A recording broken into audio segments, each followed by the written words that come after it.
If you like to make your NFL games a little bit more interesting, you've come to the right place. It's the Even Money Podcast with Ross Tucker and Steve Fezzik. Yeah, Vegas, baby, Vegas. It is the Even Money Podcast. We are presented by DraftKings. The crown is yours. I can't believe we have an actual professional football game involving two NFL teams in 2 nights that we can bet on already. And then next week, every team will be in action, which is why the focus of today's episode will be NFL Preseason Betting 101. Steve and I will get into that. There is some news that I think we should take into account with some of our season-long bets, as well as what we're looking at for the games of the week that Steve's been betting. Steve has some additional games that he likes through the first couple months of the season, which we will get to as well. The Steve I refer to is the great Steve Fezzik at Fezzik Sports and only at Fezzik Sports on social media. Accept no imposters. I'm at Ross Tucker NFL, the former NFL offensive lineman, 5 teams, 7 years, long time ago. But now I get a chance to call games for the Philadelphia Eagles. They start up next Thursday night, preseason. I'll be on that broadcast. They're playing the Bengals, who, by the way, have said publicly they're going to be playing their starters more. So that's one of those things you want to make note of because they've gotten off to slow starts. I do games for CBS and Wesley One as well. You can check me out on social media at Ross Tucker NFL. We are at Ross Tucker Pod. Love, love, love all of you, especially this time of year, that check us out on YouTube, youtube.com/Ross Tucker NFL. It's a great way to watch the show, great way to see the clips that we think are the best 2 or 3 clips from every show, right? Ross Tucker Football Podcast, College Draft, Fantasy Feast, and of course here on the Even Money Betting Podcast. Steve, it's hard to believe we're here where there's actually a game in 2 nights that we can bet on, and we'll get to that momentarily. But I wanted to dive into hard with you here, essentially preseason NFL betting 101. That's the main focus of today's episode because I want people that want to bet over the next month, I want them to have a feel for the way to go about it. And I know for a fact that a lot of people bet on preseason, Steve, because last year I was calling the Eagles-Patriots preseason game. And, you know, Johnny Wilson, rookie wide receiver for the Eagles, had a pretty good game in week 1 against the Ravens. Rookie, 6th-round pick, 6'7", 230, Florida State, etc. Well, they're playing the Patriots. I'm calling the game, and they informed me before the game, hey, Johnny got a concussion in practice yesterday. He won't be playing tonight. I said, okay, can I say it on the broadcast? I said, yeah, start of the game, say it. So I say during the open, fired up for the game. You know, obviously a lot of things I'll be keeping an eye on. The young receivers, the number 3 receiver spot, although we won't see Johnny Wilson. He's out with a concussion. And then somebody following Steve, the Eagles, posted that. Man, I got a lot of people that were mad that I didn't tell them that earlier, right? Because I'm not allowed to say anything until the start of the game. And so people, whether they bet the game or maybe they were doing preseason DFS, a lot of people had Johnny Wilson in their lineup thinking he was going to have a big night. So people are definitely into it. So we kind of talk about this every year on some level, Steve, but let's go through big picture, okay? Your thoughts on betting NFL preseason or not? All right, should we bet the NFL preseason? There are 3 answers out there. 2 are good and 1 is terrible. One is that it is very beatable and we should absolutely be betting it. That's a good answer. Second answer is it is very beatable. However, it requires a different mindset and way of researching the games. And some people just choose not to do that. That's fine.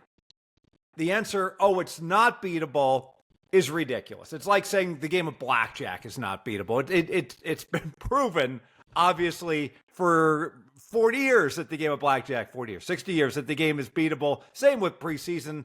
Go talk to any NFL sportsbook manager here in Vegas and ask them, is the preseason beatable? And they'll just shake their heads and say, well, of course. We get our heads bashed in by the pros every year, where they beat us to the information. Why is it beatable?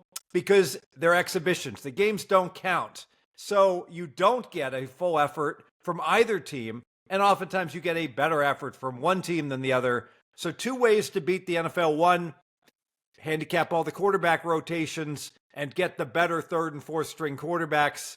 2, really track team intent, who's going to play their starters longer, and ideally play the first half when one team's going to play their starters the entire first half. The other team might just be playing their starters for a little less than 1 quarter. Got it. There's a lot of good information there. A lot of good information. Okay, let's go back. Why are there people that think you can't beat the NFL preseason? Because they're landing on narratives from the past where people say, oh, you got to be a complete degen to be betting on the NFL preseason, wait for the regular season. And they keep falling back on this. Well, the games don't count. I love that the Dayton games don't count. I wish none of the games counted. Talk about something where, like, to use it like a tennis example, every now and then you see this, where a really good tennis player has to play in some crappy tournament in some lousy city, right? And they lose in the first round. They get an appearance fee, but they don't really care about it. It makes it so much easier to win wagering in that situation. Whereas if every tennis player is playing as hard as they possibly can every match, well, if you have good power ratings, then it's going to be really hard to win because you're not going to get those situations that are really bad for an individual, or in this case, in the preseason for a team. Got it. Yeah, and it's funny because starters play less and less every year in the preseason, Steve. Do you think that makes it harder or easier to handicap the games that, in general, starters are playing less? Well, if the starters play the entire game, it becomes very difficult. So the less that the starters play, the better. It just requires a different handicap, though, because you've got all your power ratings on teams and they're largely irrelevant. It's really how good are all the backups when you're looking at the week 1 lines. So because of that, very difficult if you're not used to it. But for those who specialize in it, my buddy the Hitman, he crushes preseason. Ross, I get his plays and literally he'll be like, play on a team +3 and then blink. 3 minutes later, the lines pick them. Yeah, that would never happen in a regular season game. Wow, there's that much line movement from the Hitman. Yes. Well, and so you talked about, there's a couple different things here, but one is it really becomes somewhat similar, correct me if I'm wrong, Steve, to the NFL draft in that it's an information arms race and the sportsbook operators, they have other sports going on, baseball, whatever. Whereas if you are right there on social media, you're on Twitter and you're following it, as soon as that coach says publicly who's playing, or the beat writer says who's playing for how long and how much, then you have access to information that the sports book doesn't when they put the line up. So then you have more information in that, I don't know if it's 5, 10, 15 minutes. How long is that window, Steve, that you have more information, do you think? Until one of the major sports services releases the play, Ross. So could be 2 minutes, could be 20 minutes. You know, I got to go back to the movie Wall Street. When I talked to the Hitman about this, I feel like I'm Charlie Sheen, a very ugly Charlie Sheen, I might add, talking to Gordon Gekko, Michael Douglas. And I'm like, hey, you know, I really like 0-1 teams in preseason facing 1-0 teams. And so I like these teams, week 2 to bounce back. And the Hitman just starts laughing, and he's like Michael Douglas, where he's like, whole world's throwing darts, buddy boy. You got to go out and stop telling me information and start getting me some.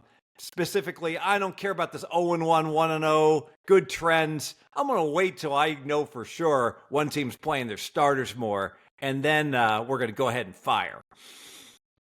Got it. And then, all right, so you got the information.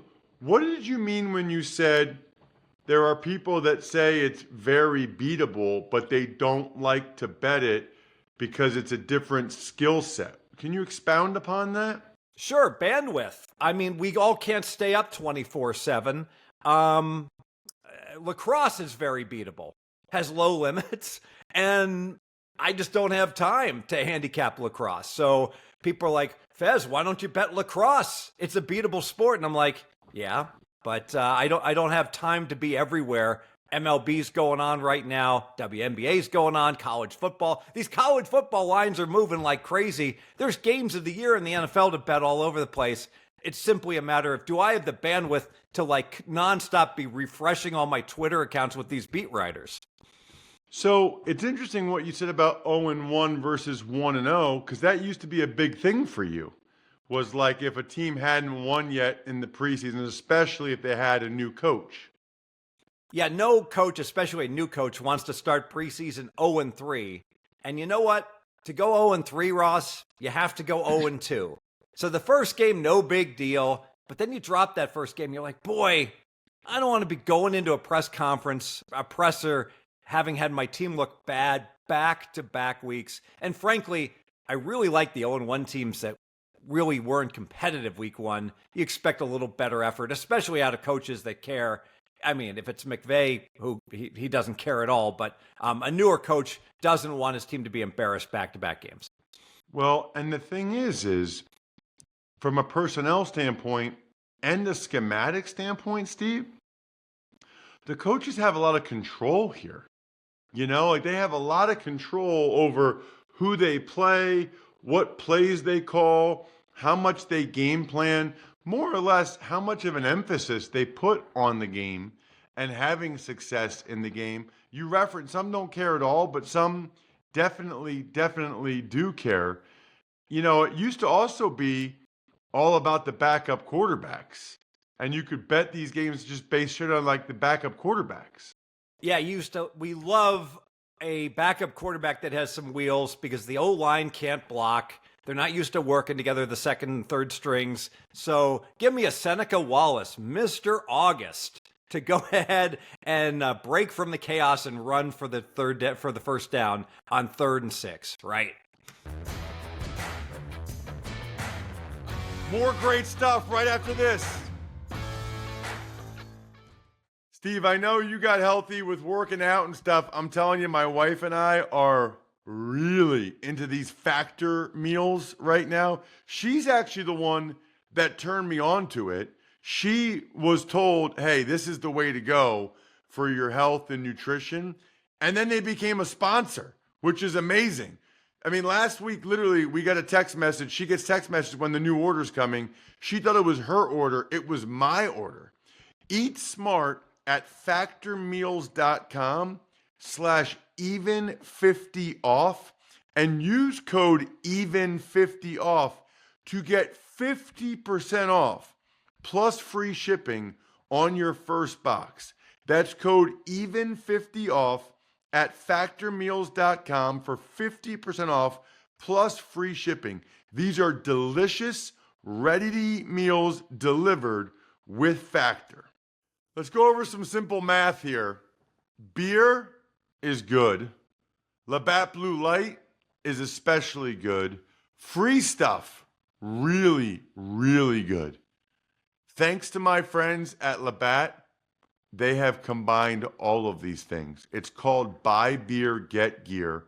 All you need to do is go to rewards.labattusa.com. If you get nothing else from this episode, go to rewards.labattusa.com. Try to get the fridge. Try to get the cooler backpack, which I've been waiting for my whole life. Buy beer, get gear, rewards.labattusa.com. All right, so Steve, if sportsbook managers hate it, then a lot of people must be beating it. Right? Well, a whole bunch of people are betting it that just want to be in the action. So the sharps are going to get the money, but the books are going to get the money because, not because they're beating the sharps, but because they're beating everybody else. So let's talk about it in terms of like limits. What are the limits like? And I'm on DraftKings right now on my DraftKings app, where, by the way, you should all use the code Ross to get all those deals they got for you. But I'm not even seeing the preseason. I'm wondering if maybe I forgot and maybe preseason you can't bet in Pennsylvania. Is that possible? Because I clicked the NFL tab on the maybe Jack can find out for us by the end of the show, but I'm trying to look at the preseason lines for the Hall of Fame game, and I'm not seeing anything right now. It just goes right to all the week 1 games, which is interesting. I mean, I know DraftKings has preseason lines. Maybe it's just a Pennsylvania thing, you think, Steve? I do not know. I will tell you, there's the narrative on the Hall of Fame game is that perhaps Detroit won't be taking it that seriously. Detroit was favored against the Chargers. Now it looks like the Chargers might go off as a very, very slight favorite.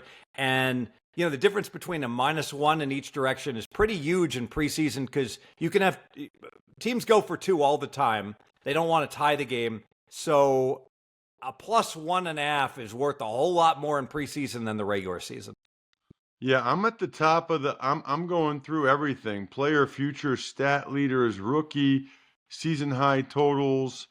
I mean, I got everything except for preseason. That's interesting. I got to do some research on that. I don't know if that's changed or that's the way it has been. All right. Okay. So, do you have any thoughts on the Hall of Fame game? This morning, pulling back the curtain, I bet the Chargers +1.5. That number's no longer available. If you can get +1 or better, I think the Chargers are going to go off as the favorite. I think the emphasis for Detroit, who has already lost some guys and their defense was so injured last year, is to stay healthy. And bottom line, any coach named Harbaugh is a dude that I probably don't want to bet against in preseason. So I would look towards the Chargers, but you got to get +1 or more. All right. Well, Jack just sent it to me. He can see it. So maybe I'm somewhere wrong on the site and I can't see it. But the Chargers are +1. I got to tell you, I just saw before we started the show where they said that the rookies for the Lions that are supposed to start this year, like Tate Ratledge, the 2nd-round pick, and Tyleik Williams, the 1st-round pick, they're not scheduled to play Thursday night. So not only are they not playing like their veteran starters, they're not even playing some of the rookies that are projected to play a lot are the Detroit Lions. Meanwhile, Harbaugh, I can almost guarantee he wants to win. He wants to win at everything he does. It's Hall of Fame game, Canton, Ohio. I would say I like the Chargers quite a bit in that game, especially getting the +1. What about some of the games of the year, Steve? We also discovered something else with DraftKings in terms of the games of the year this week. Yeah, so apparently Halloween, the games of the year turn into a pumpkin. There are no November or December games, so I only see it on the site for the first 8 weeks of the season, but that's fine. There's still plenty to choose from. And in fact, Ross, there's several. I went back to week 2. Several bets I like. NFL week 2 at DraftKings. Okay, what about week 1? Week 1, you know what? I'm going to fire on one right now. San Francisco 49ers, -1.5 at Seattle. The more I look at the Niners, the numbers last year, I know they only won 6 games. They had really good numbers. I'm a believer in Purdy. Seattle, transition to quarterback. I think the Niners should be laying 3. I think they will be laying 3 when the game kicks off. We're going to lay -1.5 right now and lock it in. Nice. Yeah, I would think that they'll be favored by more than that. once McCaffrey and Trent Williams get through camp, they're looking healthy, good. I'm with you. I'm very high on the Niners to have a bounce back year for the reasons that we've stated. It's kind of remarkable how good their underlying statistics were last year, despite the fact that they were so beat up. What about some of these week 2 games you were talking about, Steve? Yeah, so I'm going to continue the fade of Seattle, a team I think is going to be a last place team. I'm going to take Pittsburgh -1.5, hosting Seattle. Long trip. They're going to get beaten up by the Niners and then long trip across the country. So I'm on the Steelers -1.5. Don't go anywhere. Got to pay some bills real quick. So, true story, my wife and I have spent a lot of time, I mean a lot, over the last 6 months going over our finances, whether that's our budget, estate planning stuff, just trying to make sure we have our you-know-what together. You know what's really been helpful? Monarch Money. Get control of your overall finances with Monarch Money. This website, this program does an incredible job of breaking down all of your expenses. It's basically like your personal CFO.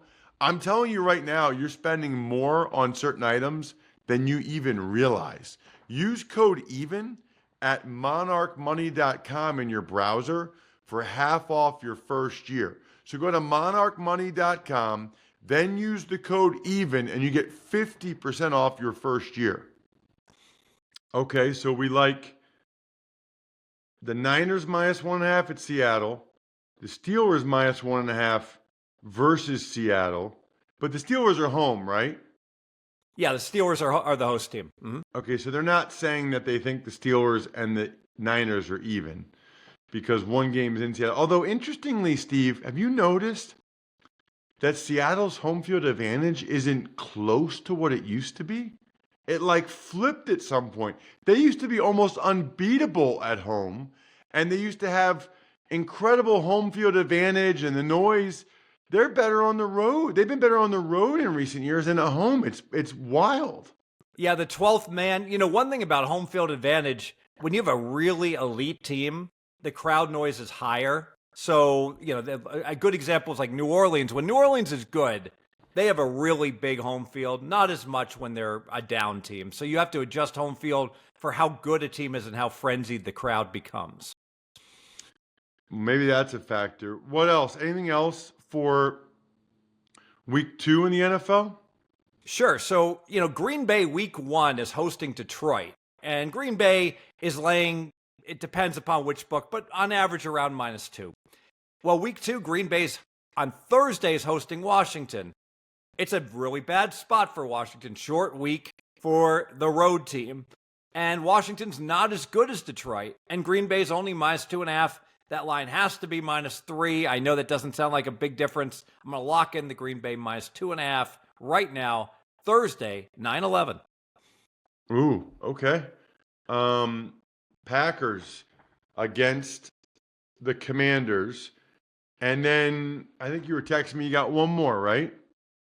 Got to have a +3.5. Ross, you love you some Nobody loves +3.5 more than me. Nobody. The Denver Broncos, good team, real good chance to make the playoffs at Indianapolis, and Denver will probably find a way to win.